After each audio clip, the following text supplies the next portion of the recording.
Who are talking to us on social media, 22422 our SMS line, and I'll read a few of those later on. So on Twitter and Facebook as well, hashtag Viva Brazil. Keep that conversation going. We'll go through as many as we can even as the show progresses. But for now, other stories making headlines around the World Cup in Brazil. Maureen Wende brings us those.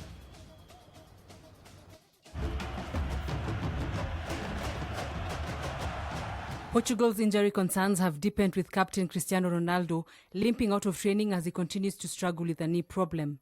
Portugal are already without Fabio Coentrão, and Pepe could miss 3 matches due to suspension, but the loss of Ronaldo would be disastrous to their World Cup hopes.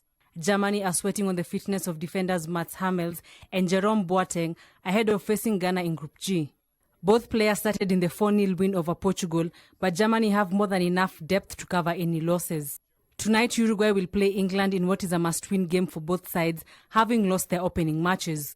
Uruguay can expect the return of striker Luis Suarez, while England are hoping to unleash Alex Oxlade-Chamberlain. I mean, it's a big game and I'm looking forward to it. I'm excited. All the players are excited for it. We realise the task we have ahead.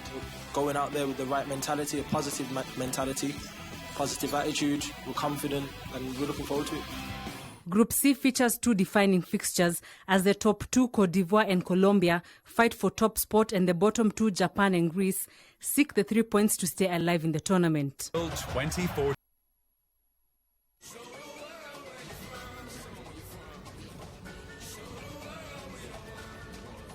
Ivory Coast will be without their striker Didier Yakona for their World Cup Group C match against Colombia tonight. Yakona came on as a substitute for the final quarter of an hour of Saturday's 2-1 comeback win against Japan in Recife. Coach Lamucci says he was hopeful the 30-year-old would be fit for Ivory Coast's final game against Greece on Tuesday. The coach was bombarded with questions about whether the African side's talisman Didier Drogba would make a return to the starting lineup after he was left on the bench until the 62nd minute against Japan. Colombia marked their return to the World Cup stage after a 16-year absence in style, thrashing former European champions Greece 3-0 in their opening Group C match.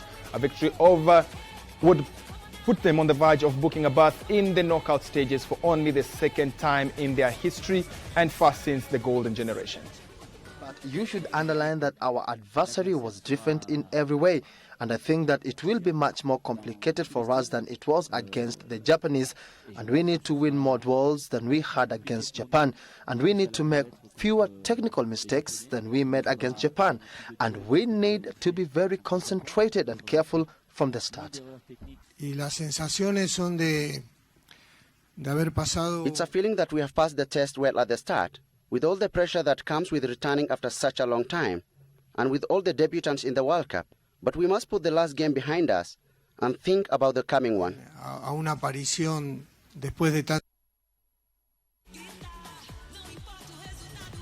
Weather could play a big part tonight when England take on Uruguay in a must-win match for both teams. Whoever loses this particular match will kiss the tournament goodbye after both lost their opening matches. The heat and humidity in Manaus, where temperatures were still 30 degrees Celsius at kickoff, did not prevent England from playing attacking football despite their 2-1 Group D defeat by Italy. England forward Wayne Rooney is expected to start the match despite British media arguing about whether he should play and whether he deserves a place in the starting lineup. Uruguay, on the other hand, their boss Oscar Tabares is considering playing forward Luis Suarez even if he's not fully fit, but striker Edison Cavani will start up front for the South Americans and said he was happy to partner either Suarez or Diego Forlan. The aging striker was voted player of the tournament 4 years ago. I will either.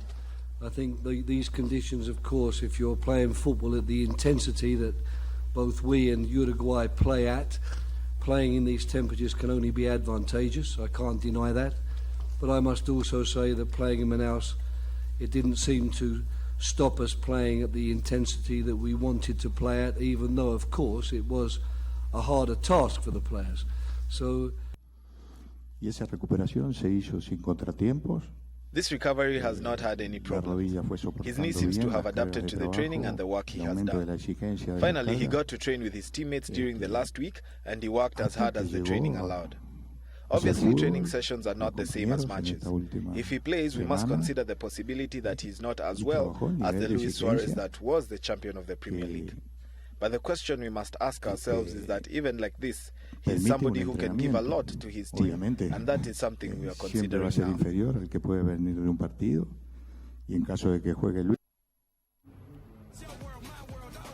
Right now, in a little while, Michael King will be having an interview with Mr. Kuga. He's from Japan, but they'll do this interview in Kiswahili. I cannot wait to see how that will go. But very quickly, thanks to all of you who are talking to us on 22422. Let me see here. Horace Gaetano saying, Viva Brazil. Manze, hata mimi simuni invite hapo please. Ambia huyo demu wa Maseno, tunabaki chuo September. I don't know what that means. Maybe they'll be back in school in September. Alafu nasahau kitu. Ambia kila mtu hapo ati nawalike sana, hiyo progi ni ligi so.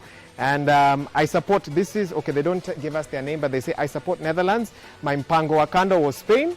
I will have to be faithful to the Dutch. They will lift the cup. Viva Brazil. The song, I guess, I guess he should be joining rugby soon. Thanks for that. Keep sending us those interesting SMSs and we'll read as many as we can. But now, let's focus on Japan and Greece. And after losing their Group C openers, Japan and Greece will be looking to keep their campaigns alive when they meet tonight. Now, Japan must deploy an attacking game, this game that made them the first nation to qualify for the World Cup, and be ready to counter on the break against a physical Greece that is, according to the coach, Albert Zaccheroni. Zaccheroni says his main job since the opening defeat has been urging his players to rediscover that attacking verve.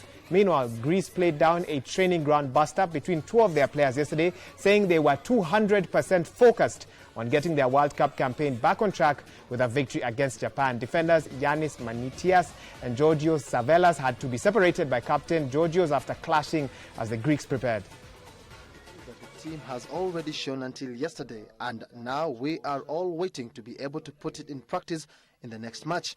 We know that next match, tomorrow evening's match, is fundamental to go ahead.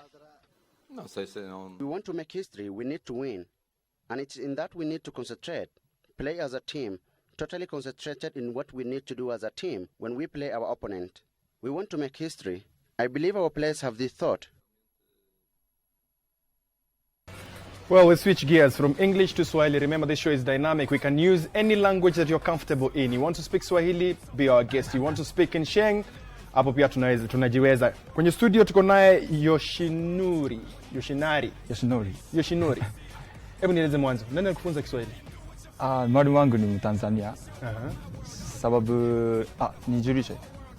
So jina langu ni Koga.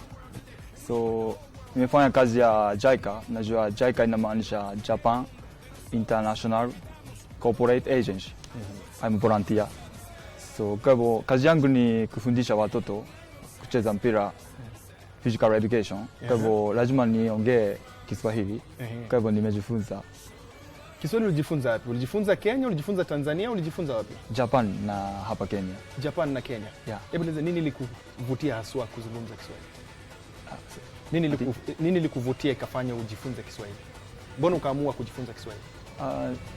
Sababu watoto hawaongei Kiingereza. So tunataka kuelewana, kwa hivyo tumejaribu kuzungumza Kiswahili.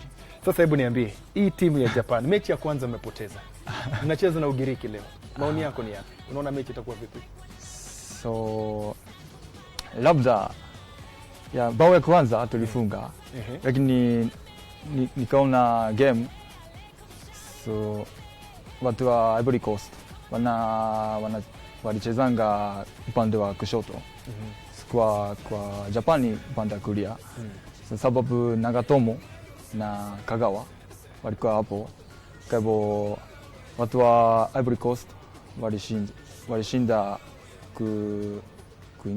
kuingia upande wa kulia, kwa hivyo wakaenda kushoto. Yeah. Niambie, kila mtu anasema ya kwamba Japan timu nzuri sana. Zaccheroni amefanya kazi nzuri sana. Mkienda attack mnataka vizuri sana. Mko na wachezaji wazuri kwenda mbele. Lakini kizungumkuti kiko hapa nyuma. Hapa nyuma iko tabu. Nafikiri tabu yenu hapa nyuma ni nini? Sababu najua sisi wa Japan hatuwezi kukimbia sana kama wa Afrika, hata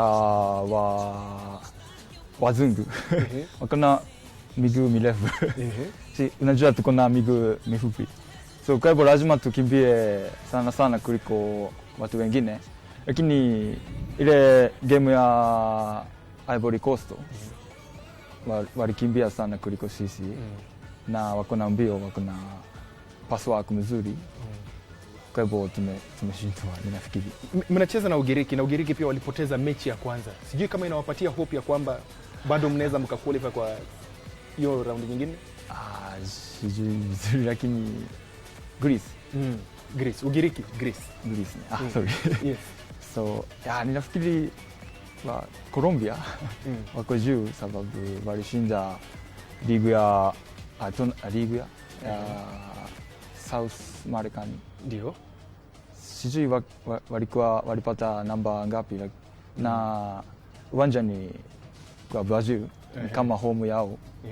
Kwa hivyo wanacheza vizuri. Kwa hivyo unamaanisha kwamba hali ya anga ili affect timu ya Japan? Ama ili affect wale wengine? Unaona kwamba timu za South America ziko na advantage manake wanacheza South America. Yeah. Weather ya Japan na ya South America zinatofautiana vipi? Sijui vizuri lakini kuna tofauti na mahali iko juu. Usawa wa bahari, altitude. Sasa ndio nauliza pale South America zile kuna joto sana. Joto kingi, wamezoea joto Januari mpaka Disemba. Japan mko mpaka na winter, sio? Kuna majira 4, winter, spring, summer, autumn. Lakini sijui ina effect ni. So mimi swali langu ni kwamba mechi ya leo matokeo gani yatakuwa mazuri? Matokeo so unajua mimi ni Mjapani, kwa hivyo lazima tunatarajia Japan ishinde. So lakini Greek walishindwa pia, kwa hivyo game itakuwa kali. Unaona hivyo? Nani unategemea sana katika hii timu? Nani unaona huyu ndio mchezaji ambaye atatubeba katika mechi ya leo? Ninafikiri mambo muhimu ni wakati ya kufunga. Unajua system ya football so imekuwa more systematic kuliko zamani, kwa hivyo jambo muhimu ni wakati ya kufunga. Nani inaamua kufunga vizuri ni mchezaji mmoja. Acha niseme individual ability, individual skill. Sasa mimi nataka tufanye hivi. Maanake unajua timu yako vizuri na wewe unafunza mpira, sio? Wewe ni coach, unafunza watoto mpira. Nataka tuende pale kwenye huu ukuta. Njoo na mimi hapa tu. Tembea tu. Simame pande huu. Mimi nitakuja pande huu. Kitu nataka tufanye sasa ni tutengeneze ile lineup ya Japan ya leo. Simamia hapa juu tu, usiogope. Sawa. Simama hapa tu. Nataka tuende kwenye kundi la Japan. Japan wako katika kundi cha, tutaingia hapo. Alafu tutafute mahali timu ya Japan iko hapo. Huyo timu ya Japan ndio hao sasa. Nataka unipangie hiki kikosi, wacha nikufanyie iwe nzuri uweze kusongesha wote. Wacha nitengeneze na upande huu timu ya Japan. Ukuta wetu umekufa kidogo. Wakati utarudi utaweza kuniambia ni nani unataka acheze na atacheza pande gani. Wahiga, as we look at our magic wall. Yes, Mike Okinyi, of course, social media has gone crazy, Mike. I'm seeing here from the Reaper saying, huyu Japanese anajua kuingiza ni nini na Sheng, haha, amenimada walai. Wengine wanauliza here, let me see, Arapleting saying, I like his Swahili so much, Mike Okinyi, wacha Kiswahili sanifu, you're making him think too hard. And another one would like to know, what is the name of your hairstyle? If you don't mind me asking, Mr. Koga, is there a name for that, for the kind of hairstyle that you have? It's samurai style. It's samurai style. My goodness, you never... Traditional style. Kuna mtu alikuwa anauliza kama ni weave. Imagine, some of our viewers are shameless to ask such a question. I'm not the one who asked, so I'm not going to get in trouble. But somebody actually asked as well about that. And of course, Mike Okinyi, maybe even as a hand back to you, does Koga feel that Japan have what it takes to take it tonight? Wacha tumuulize, unaona kama Japan iko na wale wachezaji ambao wanaweza kusaidia timu yako kushinda leo? Yeah. Kama nani? Ni Shinji Kagawa na Honda. Na Keisuke Honda. Hao ndio wale wachezaji ambao unafikiri wanaweza kusaidia Japan. Haya, wacha tujaribu turudi hapa ndani. Alafu tuone kama tutakubaliwa sasa kuangalia timu ya Japan iko kwenye kundi C. tuingie hapo Japan. Waiga, who was that who was complaining that I'm using very tough Swahili? In fact, let me look for that. That's on Twitter. I'm trying to see what's happening on 22422. Yes. Let me see. I think it was Arab Plating. Yes. Arab Plating is the one. Okay, I think we are fine now. Okay. Sasa kuja utupangie kikosi chako. Nani ataanza kwenye goli? Hebu niambie, goalkeeper atakuwa nani leo? Goalkeeper atakuwa niseme Kawashima. Yoichi Kawashima. Anaitwa nani? Hayuko wapo. Jina lingine. Jina lingine, Eiji, si ndio huyo? Eiji ya. Aha, ndio huyo kwenye goli. Haya. Nani atacheza kwenye safu ya nyuma? Fullbacks watakuwa kina nani? Maya anacheza upande wa kulia ama kushoto? Katikati. Haya, Maya na nani? Na Yasuki ni Yasuki huyo. Upande wa kulia atakuwa nani? Au umesema katikati wawili, sio? Ni wawili. Aha.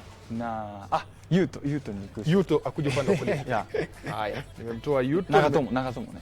Yuto Nagatomo huyo. Haya, upande wa kulia atakuwa nani? Umesahau. Angalie majina yote yako hapa. Kwani ninaweka jina lingine? Tumeweka jina la pili. Ama ni Hiroki? Atakuwa nani? Mimi ningemweka Hiroki hapa. Nichukue huyu. Atsuto. Sorry. Haya, acha tutoe Hiroki hapo. So it's a 4 at the back. Unaweza kumvuta mwenyewe? Haya. Katikati? Honda? Yasuto. Huyo, mweke katikati. Yasuhito. Haya, vuta hapo mweke katikati mali unamtaka. Atacheza na nani hapo? Okay. Shinji ndio huyo hapa. Shinji. Kuna Shinji wawili. Shinji Kagawa na Okazaki. So Shinji yupi? Na Okazaki ama Kagawa? Okazaki. Haya, mweke mali unamtaka. Na Shinji. Alafu mbele itakuwa nani? Mbele ne. Keisuke Honda. Osako Yuya yupo. Yuya ndio mmoja. Wa pili safu ya mbele atakuwa nani? Muja. Shinji kwa hapa. Shinji yuko hapa. hapa. Keisuke hapo. Pale katikati. Alafu huyo katikati hapo. 4-2-3-1 formation. Yes. That is what they play. Japan wanacheza 4-2-3-1, sio? Ndio vile mwapanga? Ama formation yako ilikuwa ni ipi? Makoto. Iko sawa Hapo hii ndio winning formula sasa. Kabisa. Haya, Wahiga. There is our squad. 4-2-3-1 formation. Let me tell you something. A couple of members of staff here cannot believe that Koga is speaking Kiswahili. I've just seen Patrick Injendi or Kaka Injendi as we call him from our department. Amekuja, amechungulia alafu ametoroka. It's just because it's like, have we taped this? Is this happening for real? But it's true. And what I'm seeing here is someone, they don't leave their name, but they're asking that guy's hairstyle. Wow. Kiswahili nayo. And so, of course, and he knows his team, he knows how they play, and he believes that they're going to win today. Mike, I don't know what prediction he gave. Is it 1-0, 2-0? No, he said Japan is going to win. He didn't say watashinda kwa margin gani, but amesema watashinda. And finally, now I'm back here with my golden boot. Remember, we told you this golden boot is, I will be giving you the race for the golden boot. The guy with the most goals at the World Cup is awarded a trophy that has that golden boot. And the race for this golden boot is getting hotter by the day. Remember the last time we looked at it 2 days ago, Müller was leading with 3 goals. If you just take a look at Müller, he's from Germany, and this is at the age of 24. Remember, he said at the age of 24, he has scored 3 goals in this World Cup. Total for the World Cup is 8 goals. He's chasing the all-time record of 13. And if you look at one of the goals that he scored, it's scary because at only 24, he's one of the guys that is being looked at to score many goals at the World Cup. And that's scary because he has like 2 more World Cups to play. He can play when he's 28, he can play when he's 32. And that is the average that we have. We retire after 30s in your playing career. So that is Müller for us. Those are the goals, some of the goals that he scored. And then the other player that has joined Müller on 3 goals is Arjen Robben. And Robben is characteristic runs from club to country, the same thing that he does. And the funniest thing is that he's 30 years old. Arjen Robben scored 3 goals, and this is one of my goals of the tournament that Robben scored. Look at that run from deep into the midfield. He takes a run all the way to the goal. This was his 3rd goal of the World Cup. Bang on. That is Robin for you. The last person on the scorer's lead is his teammate and captain of the Dutch team, that is Van Persie. Remember, he got a yellow card, and the yellow card that he got was because he had played roughly on somebody else. And this was a blessing in disguise because he already had one yellow card, second yellow card. He misses the last group game. You'd rather miss a group game than lose the quarterfinal, than miss the quarterfinal, semi-final, or the final. That is Robin Van Persie, also 30 years of age. And from the Dutch are scoring freely in this tournament. And Robin Van Persie and Ian Robben, 30 years of age, both of them, and they have scored 3 goals to join Muller. Remember, Muller's played 1 game, they've played 2 games. That is all from me from the Magic Wall. I hand over to you, Sidi and Y.